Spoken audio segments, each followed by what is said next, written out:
자, 올해 수특 두 번째 작품이고 동덩은 워낙 출제가 많이 돼서 또 출제 가능성이 있는데 굉장히 참신하게 문제를 재해석해서 잘 냈어요. 그래서 예년과 다르게 올해 3월 호평도 문제가 너무 좋고 EBS도 너무 좋아요. 그래서 오히려 옛날 기출보다도 훨씬 좋아. 그러니까 한 이제는 그래서 여러분 우리가 언어 영역 시절 문제들은 버리고 가야 되는 문제들이야. 그러니까 중3 정도에서 끝내야 되는 문제들이고 1416 AB형 선택형 수능 역시도 이제는 거의 버려야 되는 시점이 온 것 같아. 그래서 17부터 2상까지 기출 자체도 사실 많은데 한 3, 4년 기출보다 3, 4년 이전 기출보다 오히려 올해 EBS랑 교육청이 훨씬 퀄리티가 좋아요. 연습하기에. 반박하면 네 말은 존나 틀린 거니까 그냥 제 말대로 하시면 돼요. 반박하지 좀 마. 뭐 안다 뭐 전공자예요? 뭐 알아요? 공부 잘했어요? 교집합에 하나도 없는데 뭘 반박을 해. 아는 게 있어야 반박을 하지. 자, 그냥 제 말 맞아요. 따라오세요, 여러분. 자, 제가 가만 정리한 이유가 있는데 나는 진짜 문제를 잘 냈다고 싶은 게 진짜 올해 EBS는 잠깐 진짜 제가 리스펙합니다. 존경스러워요. 문제를 너무 잘 내셔가지고 뭐라 그래야 되지? 이건 보기부터 제가 볼게. 그래야 여러분이 이 문항의 설계도가 보이거든. 봐봐. 황계사라는 작품인데 이거 되게 출제가 잘 안 됐던 작품인데 잘 보세요.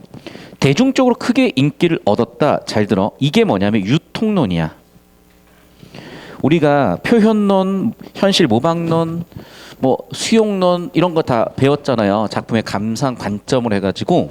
근데 유통론이 한 15년 정도 된 관점이고 그걸 연구해서 임용되신 평가원 교수님들이 지금의 세대다 보니까 이걸 이제 어떻게든 문제에 녹여내고 싶었던 부분이고 녹여낸 거죠. 그러니까 대중성 있게 다루면서 어떤 일들이 벌어지냐면 이게 조선 후기에 있었던 되게 특징적인 부분인데 첫 번째는 이거야. 첫 번째는 기존 작품의 표현을 차용할 때 표현을 일부 수정하기도 하고요.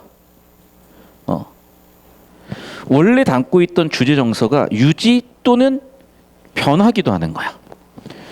이거 우리 인스타나 유튜브 생각하면 돼. 밈 같은 거 우리가 막 짤방 같은 거 막 생성하잖아. 루피 존나 많잖아요. 그 느낌이야. 루피 아니 혹시? 몰라요?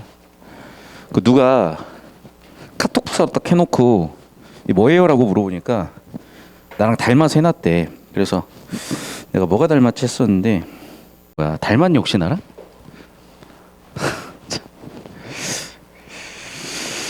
닮았다고요?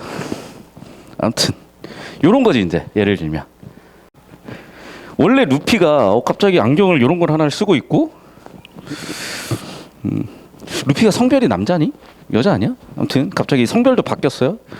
그래서 정서 유지될 수도 있고 변하기도 하는 거죠. 이해됐니? 그런 얘기야. 루피가 도대체 나랑 닮으라고 만든 캐릭터는 아닐 거 아니야. 근데 닮았대. 왜 이유는 모르겠어. 왜 또 안경도 이런 걸 어디서 희한한 이런 안경 참 드문데 꼭 둘 다 꼭 이런 안경만 쓰고 이러고 있어가지고 셀카도 꼭 이런 거 찍어가지고 구조도 똑같고 어쨌든 갑자기 뭔 얘기하겠냐 이 얘기를 하고 그럼 봐 이게 뭐 예술적 완성도가 중요한 게 아니라 대중성이고 즐거움 유발하는 거죠. 어떻게 유통하는 과정에서 장사가 돼야 되니까 이해됐어? 이런 느낌이야. 그럼 봐봐 이게 최근 임용된 교수님들이 되게 열심히 연구하신 이론들이고 첫 번째 유통론이고 두 번째는 그러면 변화잖아요. 이런 걸 뭐라 그러면 이본 교육. 그리고 이렇게 보기 같은 것에 근거해서 감상하게끔 하는 게 비평 교육. 세 가지야. 알겠어요? 유통론, 이본 교육, 비평 교육이야. 그래서 이렇게 후속 작가들이나 연주가들에 의해서 짤방이 확대 재생산되는 것처럼 재생산된 거죠. 이렇게 됐어. 그래서 황계사 읽어보면 뭔 소리인지 모르겠어. 갑자기 구운목 얘기 나왔다가 뭐 수탉을 뭐라고 했다가 모르겠어. 뭔 소리인지. 그런 얘기구나. 제 수업도 마찬가지예요. 갑자기 루피 맞지? 그 핑크색 갑자기 루피가 근데 뭐니? 핑크색 뭐 몬스터니? 뭐니 저거? 저 뭐야 저게? 무슨 동물이야? 강아지인가? 비버예요. 비버였어? 핑크색 비버가 갑자기 안경 쓰고 나타나는 요런 걸 얘기하는 거야. 그것도 고전에서 조선시대 후기에 있었다는 거죠. 이해됐어? 그러니까 그런 맥락에서 나를 봐야지. 안 보면은 나는 뭔 얘기를 하는지 싶을 거야, 사실은. 자, 거기까지 설계가 끝난 거야. 자, 그러면 다시 이제 가로 가볼게요. 가는 입이 여러분이 동동이라고 알고 있지만 아니요. 약간 제가 더 씌울게요. 봐. 지금 1월, 2월 쭉쭉쭉 해서 이게 원령체라고 배우지 그게 무슨 효과와 의도가 있는지를 안 배우더라고. 중요한 건 원령체가 아니야. 여러분 보세요. 정월이란 건 1월 1일이야. 1월 1일은 잘 들어. 봄의 시작이에요. 음력으로. 우리가 지금 양력을 쓰잖아. 서양력을 쓰잖아. 그래서 1월 달에도 추워 뒤질 것 같지만 원래 1월 1일이 되면 우리나라 절기 기준으로는 봄의 시작되는 시점인 거야. 그럼 어떻게 돼? 봄이 시작되고 있으니까 얼음이 녹겠죠. 그럼 얼음이 얼었다 녹았다 하는 건요. 생명력이 죽었다 살아나는 거야. 즉 자연물은요. 어떤 상태야? 안 좋을 때도 있지만 좋을 때도 있다는 거야. 근데 나는 항상 안 좋아. 이해됐어? 그러니까 원령체를 준 이유는 뭐냐? 계절의 정보와 자연의 정보를 줌으로써 나라는 사람의, 나라는 화자의 상황을 대조대비해서 강조하기 위한 목적인 거예요. 벚꽃은 피는데 나는 솔로네. 뭐 이런 거. 오케이? 꾀꼬리는 쌍쌍이 웃는데 나는 솔로네. 집에 돌아가면 이미 마누라 한 명 있으면서 황조가를 부르셨던 유리왕은 괜히 마누라 2명인데 1명 도망갔다고 그렇게 꾀꼬리 보면서 우셨죠. 그런 거야. 자, 2월, 3월, 4월 뚝 가는데 잘 들어. 여기서 이 꾀꼬리라는 게 선생님 뭐 관심도 없어야지만 여러분 트위터 짹짹이가 뭐 그런 비슷한 거 아닙니까? 그래. 근데 봐. 나에도 수탉이 나오잖아. 그러니까 새라는 존재가 제가 아까 얘기했다시피 되게 어떤 우리 원형으로서 존재하는 거예요. 오케이? 그러니까 서양이나 동양이나 새라는 존재는 트위터 누가 만들었냐고. 아, 일론 머스크는 샀어, 트위터를. 사셨어. 그래서 뭔가 짹짹이처럼 이렇게 소식을 전하는 역할을 하는 게 새였던 거야. 그러면 새라는 존재는 그런 메신저의 역할도 했을 것이고 때때로는 메시지를 담고 있기도 하겠죠.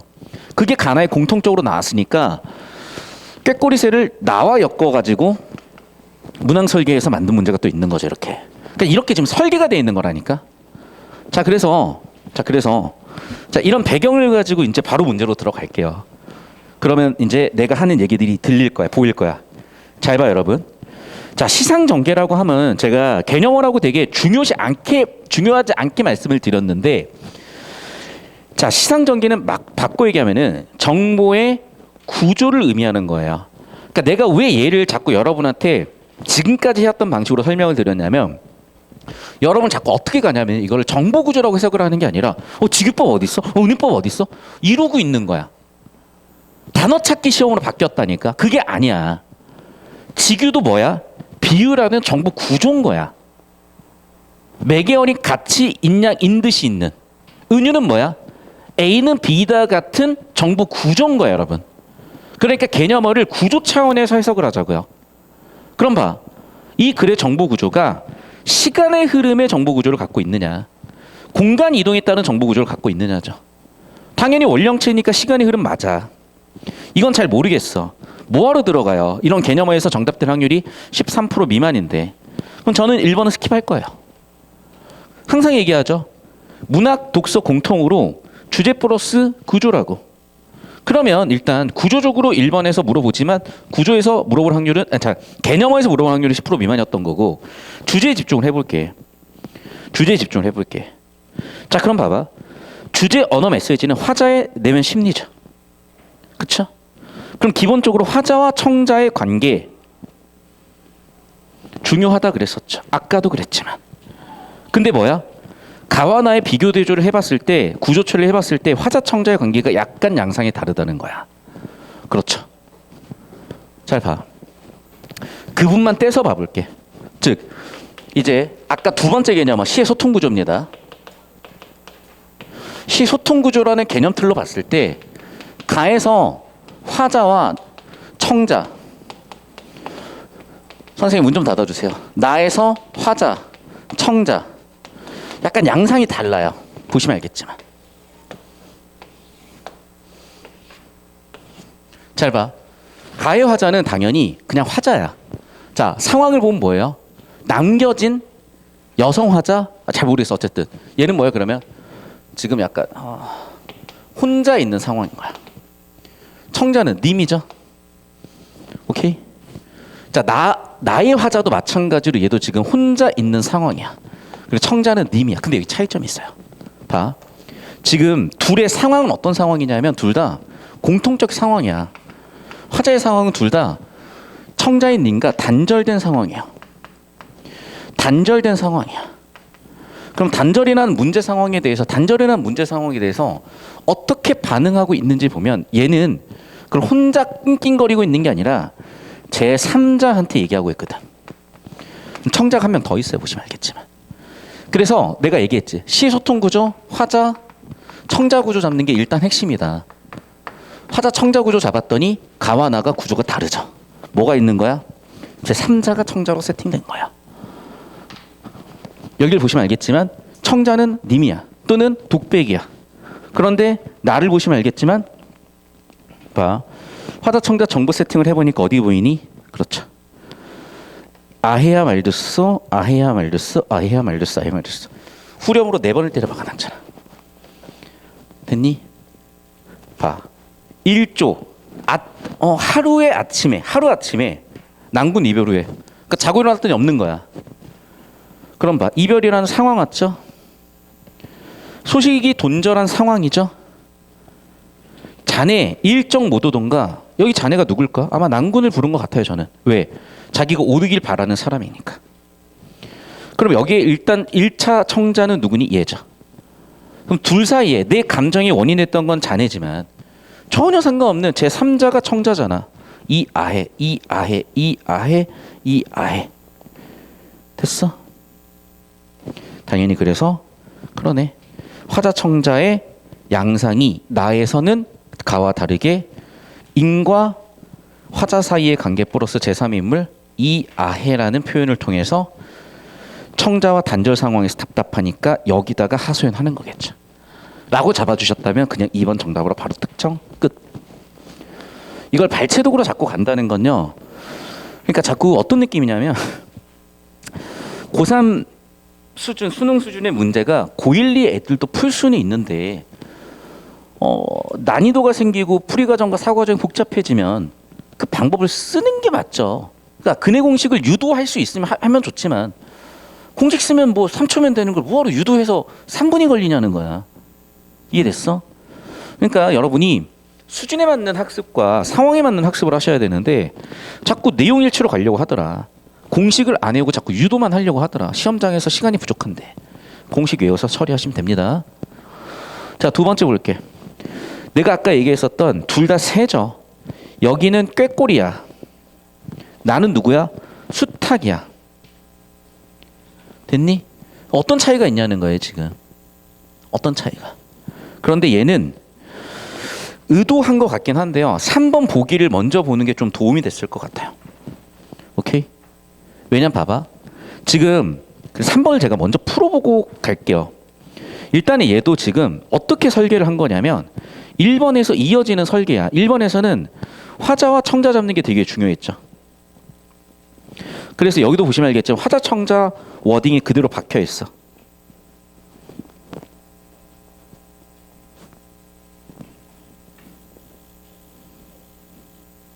보이지? 두 번째는 뭐냐? 주제야. 주제의식이 박혀 있어. 보시면 알겠지만. 그래서 주제가 자연친화냐? 당연히 자연친화가 왜 나와요? 자연물이 무조건 자연친화니? 2번 선지. 짹짹이 새들이니까 당연히 매개어 기능을 할 수도 있겠죠. 개념하니까 약간 녹색으로 체크할게요. 주제가 또 뭐일 수도 있어? 태도 변화가 될 수도 있겠고요. 문제의 원인이 내부에 있냐 외부에 있냐. 봐봐. 이런 것도 다 구조죠. 내부냐 외부냐. 또 문제의 원인. P, C. 문제 원인. 원인에 따라 문제가 나타난 거지. 이렇게 다 정보 구조를 묻고 있는 거예요 지금. 다시 주제로 5번 선지는 뭐라고? 서운한 감정이 심화되는 건지 아니면 실현 가능성이 희박하다는 건지. 됐어? 자, 그런데 여러분이 2번에서 조금 막히거나 헷갈렸을 수 있지만 3번에서 해결을 딱 깔끔하게 해줘버리거든요. 그냥 여러분 실전처럼 그냥 2번 쭉 풀고 가볼게요. 그럼 봐. 1번 선지. 무슨 자연친화예요 도대체. 주제가 뭡니까? 이별 상황이잖아. 둘 다 동일한 게. 얘도 지금 이별 상황이잖아요. 됐어? 그러니까 공통적인 주제가 뭐냐면 이별 그에 따른 반응 정서야.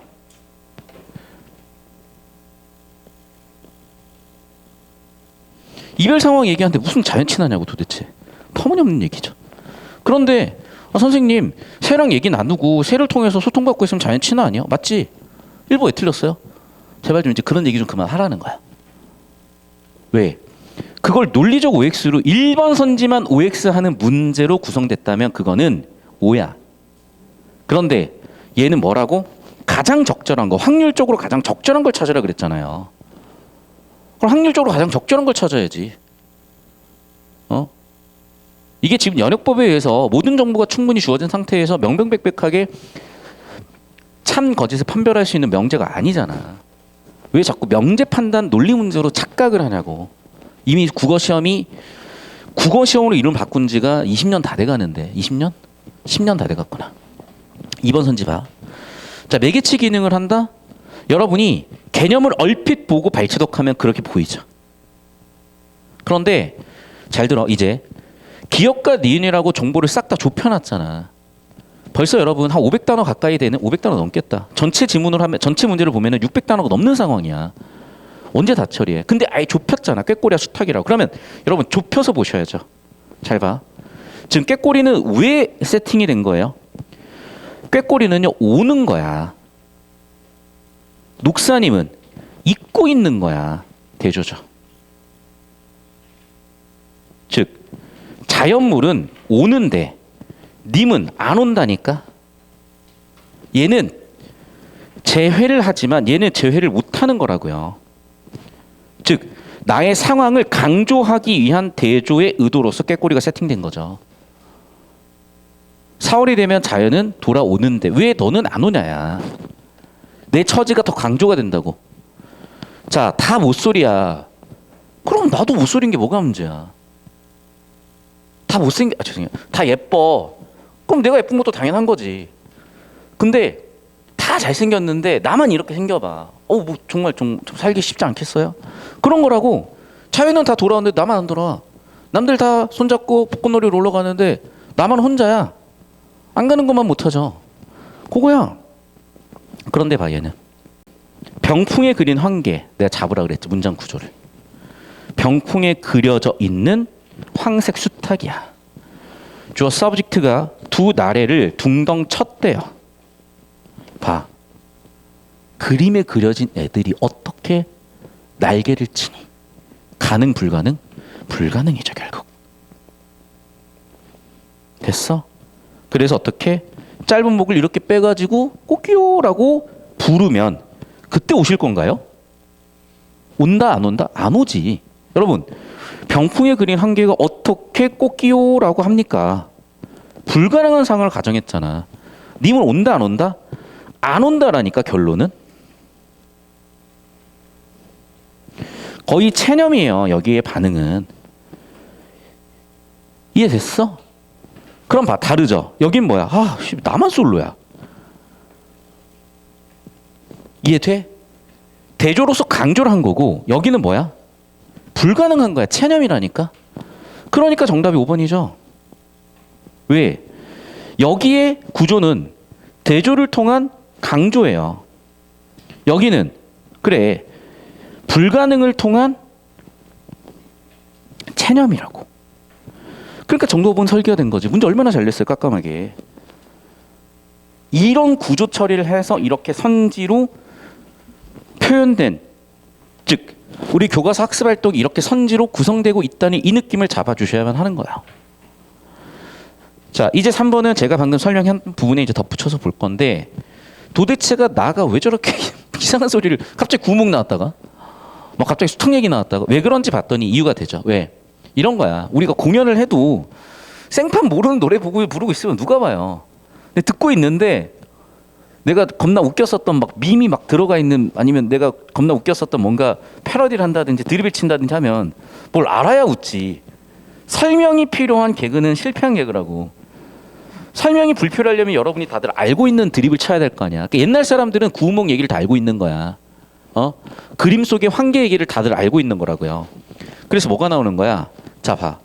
지금 환계사는 상사별곡의 내용을 그대로 따왔죠. 초반부가. 두 번째는 뭐야? 두 번째는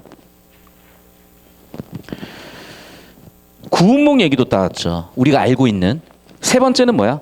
벽상에 그린 환계수탁 여기서 따온 거죠.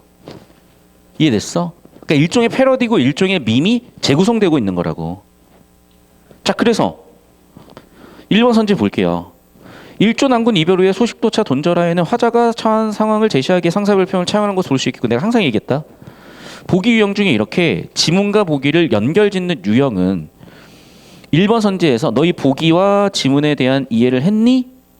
라는 걸 묻는 선지라니까요. 그러면 당연히 오케이, 어렵지 않게 되죠. 자, 그리고 2번 선지를 봤어. 그러면 봐. 역시 마찬가지로 보기와 지문을 연결져서 처리가 가능할 거예요. 쭉 털어보시면 알겠지만. 됐니? 됐어요?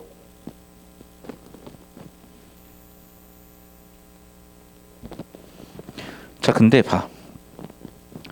다시 이 보기를 좀 정리를 해볼게요. 왜? 보기 뭐라고 나왔냐? 핵심은 이거야. 내가 항상 얘기하는 게 뭐 놓치면 안 돼? 주제 놓치면 안 돼. 즉 주제가 정서가 유지되냐 변했냐야. 그래서 봐. 일조 난군 이별 후에 소식조차 돈절했어. 어떻게 할까? 크게 저는 유지라고 보거든요. 다른 거 없어. 근데 막 이럴 수가 있지. 님이 안 와? 놀러 가야지? 좋을 수도 있는 거잖아. 이해돼? 그래서 뭐래? 구운몽에서는 희롱한다. 놀고 있는 거죠. 여기도 뭐야? 유희죠. 낼 수밖에 없죠. 여기는 유희지만 보기는 뭐였어? 불가능 때문에 체념으로 가는 부정적 정서로 갔지만은 야 놀자. 무슨 얘기야? 봐. 벽상에 그린 환계수탁이 꽃교 하겠냐? 안 해. 즉 아침이 오지 않을 것처럼 입안을 미친 듯이 놀아볼까? 이런 얘기야.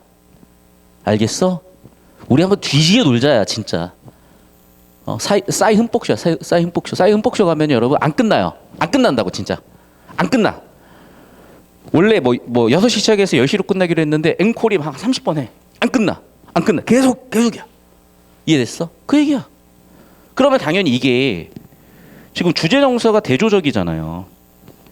당연히 그럼 부각될 수밖에 없고 하나 더. 그게 지금 어디서 사고가 이어지고 있니? 그래. 5번 선지잖아. 이 수탁에 대한 의미를 정확히 처리하는 5번이 처리가 되죠. 걔네들은 자연스레 3번에서 주목이 되겠죠. 그러면 그게 자연스레 그렇죠. 바뀌었죠. 오리지널인 보기는 뭐야? 야, 우리 내일 아침 안 오듯이 이 밤을 놀아보자야.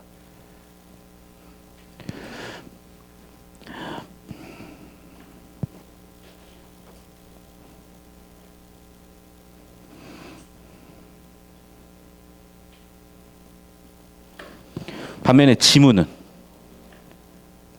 불가능이야. 재회 불가능이야. 체념이야. 완전 다르죠. 그러니까 당연히 유지된 게 아니라 변화된 거고 정도 5번 설계가 그래서 된 겁니다.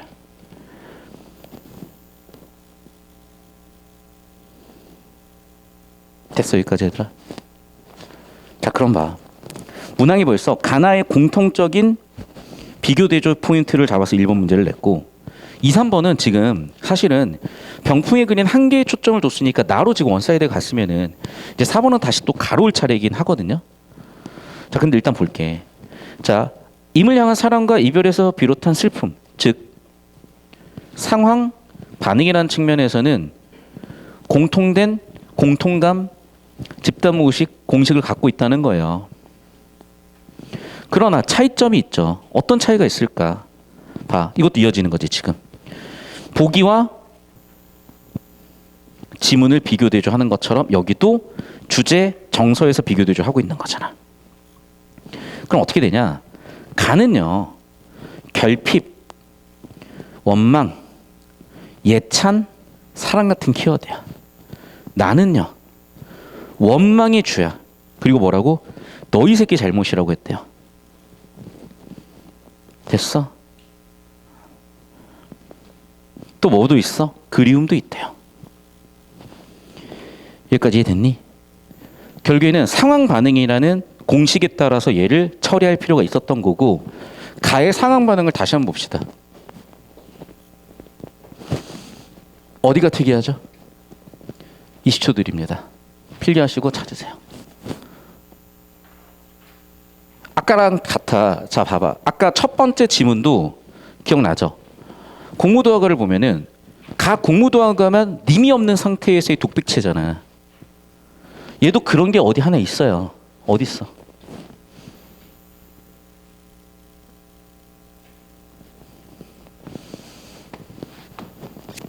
전부 다 뭐야? 자연은 좋은데 나는 안 좋아. 자연은 왔는데 님은 안 와. 보리수나무 누가 갖다 던져놨고 나도 누가 놀다가 버려버렸어. 그거야 지금. 그게 안 읽혔니? 봐. 보이죠? 잡고 계세요? 자, 냇물은 얼고 녹아. 근데 나는 혼자야. 즉 자연은 좋았다 안 좋았다? 결국엔 녹았으니까 좋은데 나는 안 좋네. 두 번째, 꾀꼬리새 오는데 님은 안 오네. 점여놓은 보리수나무 같대요. 동질감이죠.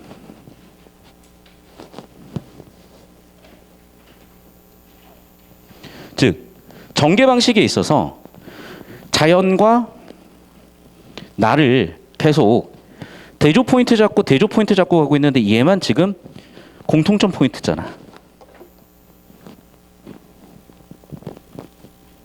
이해됐어? 이해됐어? 자, 그럼 봐. 잘 봐. 자, 8월령 가볼게요. 8월 보름의 가인 날이야. 언제니? 한가위죠. 한가위 슬픈 사람은 거의 없어. 일단 여러분이 용돈을 받잖아요. 친척들이 모이잖아요. 용돈 안 받니? 그럼 나는 뭐래? 남들은 한가위인데 나는 아닌 거야. 왜? 님이 와야 한가위인데 나는 님이 안 왔으니까 한가위도 아닌 거지. 대조 포인트랑 얘도? 이해됐어? 이게 잡혀 있는 거라고 여러분. 자, 그럼 질문. 그럼 이런 언급을 하는 사람들은 어떤 태도입니까? 자, 가 같은 얘기를 하는 사람들은 자, 이 새끼가 안 와? 내가 너 쫓아가서 한가위를 만들어 버릴게요야. 그냥 상황인식, 현실인식만 하고 거기서 끝이야. 끝이죠. 이 사람은 현실인식 끝이야. 보이시죠? 이 사람의 캐릭터는 현실인식 끝이라고. 자, 무슨 얘기냐? 잘 봐. 우리가 MBTI 같은 거 알잖아요. 나 잘 모르지만 예를 들면 내가 하는 건 이거야. E가 있고 I가 있다며. 그리고 100% 순도 100% E도 있고 순도 100% I도 있다며. 근데 어떤 사람들은 여기 어딘가에 있는 거야. 이해돼? 마찬가지라고요. 자, 저런 상황이 주어졌을 때 이 새끼 안 오네? 와, 내가 너를 뒷조사해서 탐정 고용해서 네 집 주소랑 연락처랑 다 찾아낸 다음에 너를 찾아가겠다까지 할 수 있겠죠. 됐니? 또 어떤 애들은 에휴 뭐 이러면서 체념할 수도 있겠고, 또 어떤 애들은 아유 좋아라고 하면서 이제 딴 남자 만들면 되는 거잖아. 이해됐어? 예를 들면 이렇게 반응은 스펙트럼으로 여러 가지로 나타날 수가 있는 거야. 그런데 내가 탐정까지 고용하는 건 아닌 것 같은데 그래도 계속 생각나네. 이해됐어? 약간 농도라고 생각을 하셔야 된다고. 농도라고. 그럼 봐. 결국 뭐 잡으란 얘기예요? 주제 잡으란 얘기입니다. 역시. 그럼 가의 주제는 뭔데? 그냥 자신의 처지에 대한 인식과 일종의 비관 같은 거야. 즉 결품의 상황을 계속해서 환기한다. 처지인식이요. 계속해서. 원망도 했다가 님 정말 잘생겼어요. 차은우예요. 사랑도 했다가 그거라고. 그럼 일로선지 봐. 내가 얘기했지. 그러니까 뭐 물어봤어? 대비 물어봤죠. 자연물과 나. 두 번째는 님에 대한 비유를 통해서 님에 대한 예찬도 하죠. 그래서 정답은 3번이죠. 왜? 극복 의지가 어디 있어? 그냥 상황인식이지. 그 상황인식도 어떻게 하고 있어? 남의 한가위와 나의 한가위를 비교대조했죠. 됐어? 끝이야. 그냥 이렇게 그냥 설계된 거예요.